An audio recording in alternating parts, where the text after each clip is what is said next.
দুলাল বৰভুগতি, আমাৰ শ্ৰৱণী সত্ৰ, নাগশংকৰ, পাকবন্ধা, মাধতাৰী, বাসুদেৱবাৰিকা এই অঞ্চলটোত যথেষ্টখিনি নিৰ্ধাৰণ কৰাৰ নিচিনাই হৈছে। কাৰণ আমি প্ৰত্যেক দিনা ৰাতি উজাগৰে থাকিবলগীয়া নিচিনা পৰিৱেশ হয়। যিদিনাখনে হাতীটো আমাৰ এই অঞ্চলত প্ৰৱেশ কৰে, সেইদিনাখনেই আমাৰ এনেকুৱা পৰিৱেশ হয় যে আমি সন্ত্ৰাস থাকিবলগীয়া হয়।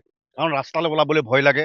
কাৰণ এই হাতীটো অনতিপলমে যদি কিবা চৰকাৰে বিশেষকৈ বন বিভাগে যদি বিশেষ পদক্ষেপ নলয়, আমাৰ বিশেষকৈ এই অঞ্চলৰ মাধতাৰীৰ পৰা ধৰক বৰভুগতিলৈকে এই দুইখন ৰাজহুৱা গাঁৱৰ মানুহৰ বিশেষকৈ সন্ধিয়া ওলোৱা সোমোৱা যথেষ্টখিনি অসুবিধাৰ সৃষ্টি হৈছে।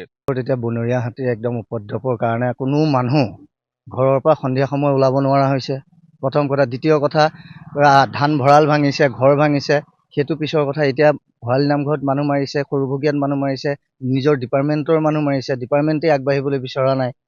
গতিকে সন্ধিয়া সময় বজাৰ সমাৰলৈ যাব নোৱাৰি, 6টা বজাৰ পিছত কলৈকো যাব নোৱাৰি, মানুহ ঘৰে ঘৰে থাকিব লাগে। আৰু যিজন হাতী আহিছে তেখেতে কোনো ভয়েই নকৰে, তেখেতে খালি মানুহ মৰাৰ ধান্দা। গতিকে প্ৰশাসনক এইটো জনাবলৈ বিচাৰিছো যে প্ৰশাসনে নিজৰ বিহিত ব্যৱস্থা এটা লৈ আমাক এই হাতীটোৰ পৰা পৰিত্ৰাণ দিয়ক। অতি দুৰ্ভাগ্যজনক কথা।